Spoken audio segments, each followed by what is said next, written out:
Ballon ডি'র বিতর্ক যেন থামছেই না। ম্যানচেস্টার সিটির রদ্রি বর্ষসেরা ফুটবলারের পুরস্কার জেতার পর থেকেই তা নিয়ে নানা আলোচনা চলছে। এবার সেই বিতর্কে যোগ দিলেন 5 বারের ব্যালন ডি'র জয়ী ক্রিস্টিয়ানো রোনালদো। গ্লোব সকার অ্যাওয়ার্ড জেতার দিনে ব্যালন ডি'রের স্বচ্ছতা নিয়ে প্রশ্ন তুলেছেন পর্তুগিজ মহাতারকা ক্রিস্টিয়ানো রোনালদো। তার মতে রদ্রির চেয়ে ব্যালনের বেশি দাবিদার ছিলেন ভিনিসিউস জুনিয়র।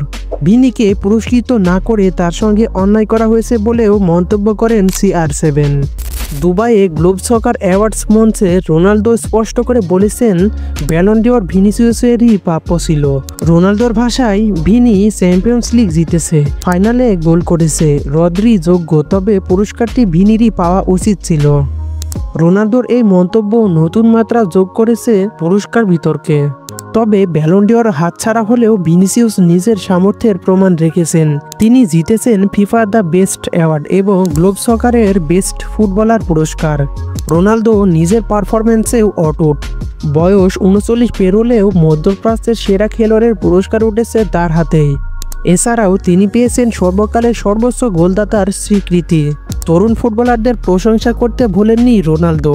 ভিনিসিউস, বেলিংহাম এবং ইয়ামালের মতো খেলোয়াড়দের পারফরম্যান্সে মুগ্ধ তিনি। পুরস্কার গ্রহণের সময় ভিনিসিউসও তার আইডল রোনালদো ও নেইমারের প্রতি কৃতজ্ঞতা প্রকাশ করে বলেন, যদি ক্রিস্টিয়ানো বলেন আমি সেরা, তাহলে আমি সেরা।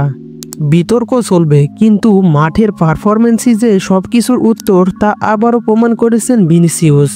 এই ছিল আজকের ভিডিও। ফুটবল দুনিয়ার সকল খবর সবার আগে পেতে আমাদের সাথে যুক্ত থাকুন। ধন্যবাদ।